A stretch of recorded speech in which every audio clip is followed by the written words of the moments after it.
Imagine a vast historical leadership structure where the single most critical figure remains entirely unseen by his devoted followers.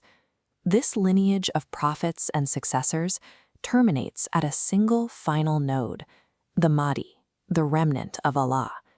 With the past prophets gone, this pulsing connection remains the only active link between the divine and humanity. The spiritual stakes of this link are absolute. The texts equate the act of denying this hidden figure with denying the prophet himself. Ignorance of this figure leads to what the foundational writings call a death of spiritual ruin.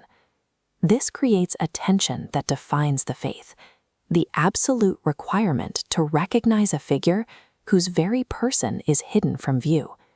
In this framework, invisibility is not an obstacle, it is the required condition of the believer's spiritual reality.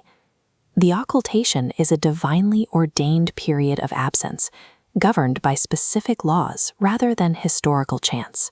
When the Mahdi eventually rises, he will owe no pledge of allegiance to any earthly power, an independence preserved by his total isolation from worldly structures.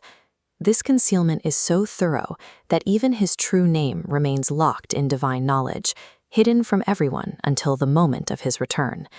This secrecy extends to the community, who are commanded to avoid publicizing his details to those who would oppose him.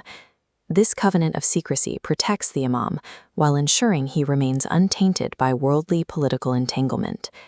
The long years of waiting exert a profound psychological pressure on the community.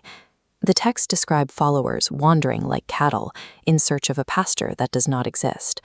The faithful are depicted as being tossed like ships in a storm, their convictions tested by the violent waves of doubt. As decades pass, confusing allegiances rise, and many conclude that the Mahdi has simply perished. But for those with faith written in their hearts, his existence remains as evident as the sun entering a courtyard. The occultation acts as a filter, intended to distill the community down to its most unshakable core. Awaiting the Mahdi requires a constant internal resistance against the hardening of the heart as the years of absence grow longer. Those who endure this trial and accept the awaited proof as their master are guaranteed paradise.